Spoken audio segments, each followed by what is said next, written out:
Au nom du Père, du Fils et du Saint-Esprit. Amen.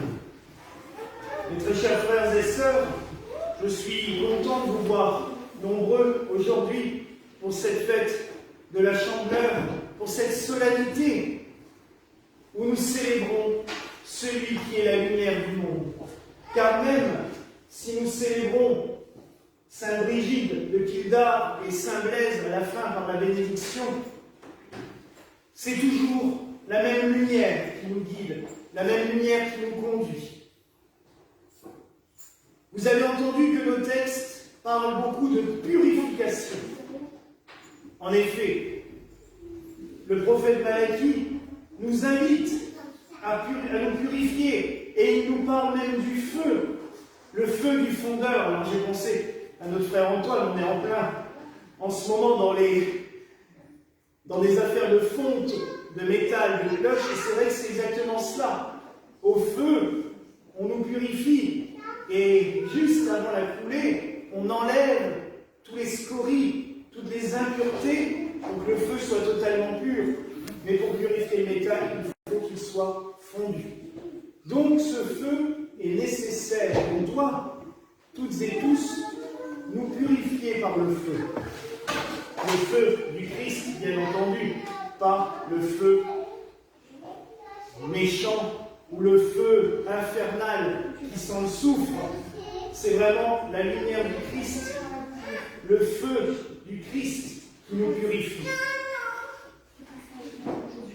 Sainte Brigide était une sainte irlandaise qui, avant d'embrasser le christianisme, était une druidesse, comme souvent les femmes en Irlande.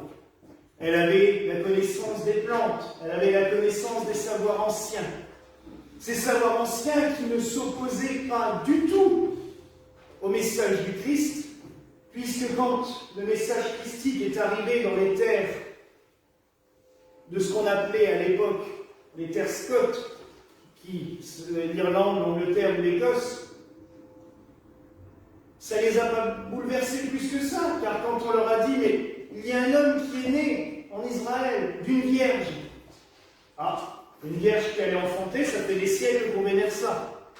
Quand on leur a dit, c'est un Dieu, mais il est en 3 personnes. Pour les Irlandais et les Celtes, ça ne les a pas choqués. Ça faisait des siècles qu'ils vénéraient 3 rayons de lumière symbolisant la divinité qui se répandaient sur l'humanité. Et ainsi de suite. Je ne vais pas rentrer dans tout cela, il y aura des conférences à faire sur le sujet. Mais pour vous dire que cela n'a pas choqué qui que ce soit. Au contraire, ils ont embrassé le christianisme volontairement et de grand cœur.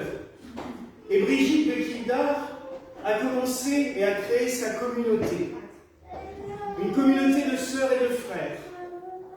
Et étrangement, ça va faire plaisir à nos dames, les femmes avaient tout pouvoir sur les femmes et les hommes. On a eu ça, on les associe, hein, mon Saint-Odile dirigeait aussi bien des hommes que des femmes. Et ils avaient une tradition qu'ils ont récupérée des druides. Un feu perpétuel qui brûlait dans l'église. Il a brûlé à Kildare pendant 12 siècles. Jusqu'à ce qu'un évêque, et c'est malheureux à dire, mais un évêque chrétien, au XIIe siècle, a jugé que c'était une hérésie. Et il est venu, il a pris un baquet d'eau et il a éteint le feu perpétuel. Alors qu'il brûlait depuis Sainte Brigide. Parce que Brigide, elle, s'est dit, on va faire comme les druides le faisaient, on va entretenir un feu perpétuel, et les sœurs, tous les jours, veilleront à ce que le feu brûle devant Dieu. Et cette tradition, elle a été conservée dans les Vosges, à Remiremont, jusqu'au XVIIIe siècle. Les sœurs de Remiremont avaient un petit feu qui brûlait en permanence devant l'autel, pour symboliser tout simplement la prière ardente des âmes devant Dieu. Et là-bas aussi, c'est un évêque de Nancy qui, au XVIIIe siècle, est venu et a dit « Arrêtez-moi ces conneries » et il a éteint le feu. On ne comprend pas trop pourquoi. Je vous rassure, à Kildare, grâce aux moyens modernes, il y a un feu qui qui brûle en permanence depuis 60 ans. C'est j'allais dire un bec de gaz, mais c'est ça en fait. C'est un feu alimenté par le gaz de ville, mais sur la place du village, dans un petit oratoire dédié à Sainte-Brigitte, il y a le feu perpétuel qui brûle de nouveau. Je connais aussi des sœurs en Bretagne qui ont rallumé un feu perpétuel il y a 4 ans, et dans leur chapelle, en permanence, ce petit feu brûle sur l'autel. Et c'est pour cela que l'on bénit le feu de Sainte-Brigide, pour symboliser ce rite de purification que les anciennes traditions connaissaient. Toutes les anciennes traditions, début février, à cette période-là, faisaient des rites de lumière, des rites de feu. À Rome, on faisait des processions au flambeau, avant même le christianisme. Et c'est de là qu'est venue la tradition de bénir les bougies pour célébrer le Christ, lumière du monde à la chandeleur. Saint Blaise, lui, évêque à Sébaste, en Cappadoce, a soigné un enfant en prenant 2 cierges. L'enfant était en train d'étouffer avec des arêtes qui étaient restées coincées, il allait mourir. Il a pris 2 cierges, il les a mis en croix, il a touché sa gorge, et l'enfant a été libéré. Et c'est pour cela que depuis, on bénit tous les ans pour la Saint Blaise, et c'est une tradition qui est restée vivace. Je crois même que c'est une des seules bénédictions d'Église qui est encore célébrée vraiment partout, la bénédiction de Saint Blaise pour nous libérer des maux de gorge. Et je vous dirais qu'en ce moment, avec ce que nous vivons comme épidémie, il est plutôt bon de faire cette bénédiction, car pour protéger tout ce qui est respiratoire, on en a bien besoin, donc on la fera à la fin de la messe. Mais à quoi correspondent tous ces rites de lumière? Toujours pareil. Ancienne tradition, tradition chrétienne, c'est la même chose. C'est nous purifier. Nous purifier de tout ce qui nous pèse, de tout ce qui nous oppresse, de toutes ces angoisses qui nous prennent à la gorge, qui nous étranglent, qui nous étouffent. On peut demander à Saint Blaise aussi, quand on fait la bénédiction, contre toutes ces arêtes qui nous étouffent. Il y a les arêtes physiques, mais il y a les arêtes spirituelles aussi qui nous étranglent. Et bien là, c'est cela. La lumière du Christ, elle doit détruire toutes nos ténèbres. Elle est, j'allais dire, elle est gagnante à tous les coups. Les ténèbres, elles disparaissent devant le Christ. Et c'est sa lumière que nous célébrons aujourd'hui. Imaginez la joie de ce vieillard, Siméon. Vous pourrez venir le voir à la fin de la messe, c'est la petite Cédette qui le montre, dans cette crèche blanche, comme on appelle ça. Imaginez ce vieillard qui, toute sa vie, a attendu, tous les jours, sur les marches du temple, parce qu'il savait qu'un jour le Messie allait arriver. Imaginez sa joie quand il a prononcé ces paroles. Et il dit carrément, « Seigneur, tu peux me laisser mourir, je t'ai vu. » Il le dit poétiquement, « Laisse ton serviteur s'en aller en paix selon ta parole. » Mais c'est cela.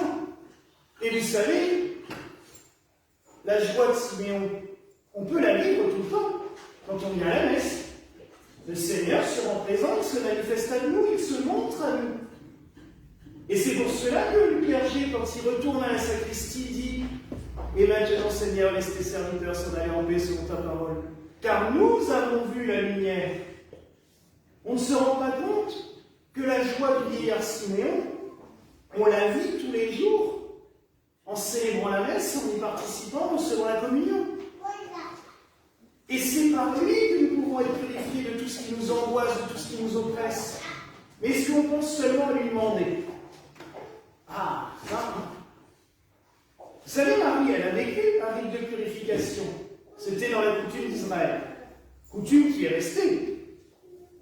Puisque dans la liturgie catholique, malheureusement il la célèbre plus beaucoup, les gallicans on l'a gardé, nous avons cette bénédiction des relevailles, où 40 jours après, on bénit la jeune maman et on présente l'enfant à l'autel.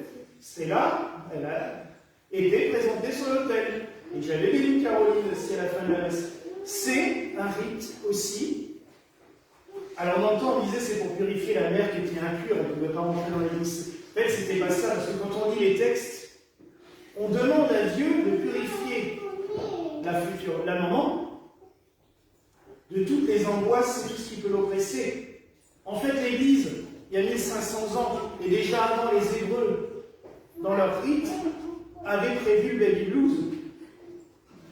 Cette dépression que les jeunes mères ont après la naissance, l'Église l'avait prévue, la foi l'avait prévue, en disant mais les mères elles souffrent horriblement.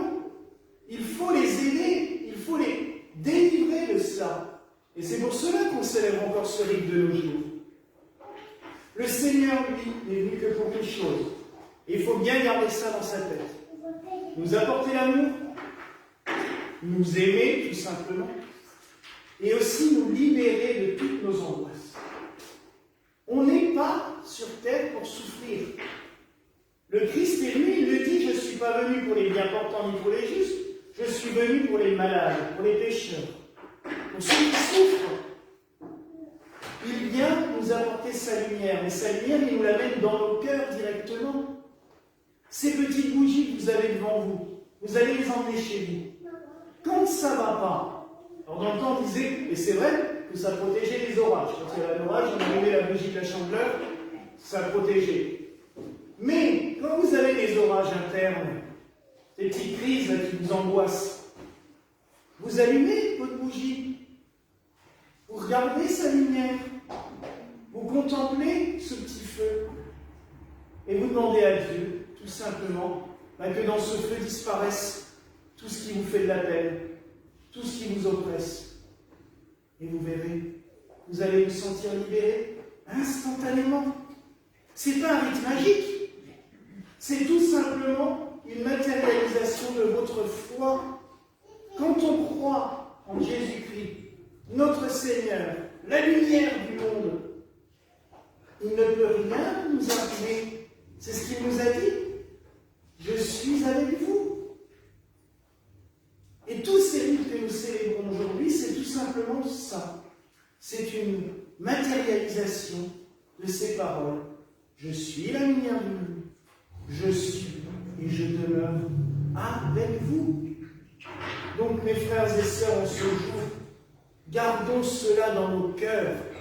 Le Christ est présent avec nous. Il est présent parmi nous. Il nous bénit. Il nous aime. Quand vous allumez cette lumière, pensez qu'il vous prend carrément dans ses bras, qu'il vous réconforte, qu'il vous console. Et c'est pas être faible, c'est pas se sentir nul que de dire ça au Seigneur. Vous savez, on peut faire le fort toute la semaine. Et je sais de quoi je parle. Mais il y a des moments où ça ne va pas non plus. Et j'ai juste envie de lui dire, prends-moi dans tes bras, fais-moi sentir ton amour pour que ça aille mieux, pour que je puisse avancer et continuer. Le Seigneur ne nous en veut pas, au contraire. Il est là pour ça. Comme les parents sont là pour leurs enfants et qui leur disent, mais n'hésite pas, viens, n'aie pas peur. Alors laissons-nous aimer. Je sais, j'ai l'impression de répéter ça tous les dimanches. C'est ça. Je pense que c'est le message le plus important. Laissons-nous aimer par le Christ. Contemplons sa lumière. Laissons-nous illuminer par lui.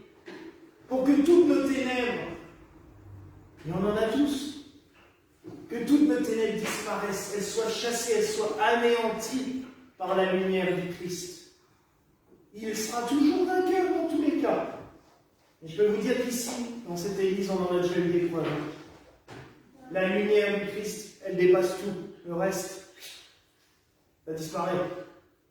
Alors laissons-nous illuminer par le Christ. C'est vraiment, je pense, le plus beau des messages de ce jour. Laissons-nous illuminer par le Christ. Voilà la grâce que je nous souhaite, au nom du Père, du Fils et du Saint-Esprit. Amen. Et que la paix du Seigneur soit toujours avec vous. Et avec ton esprit.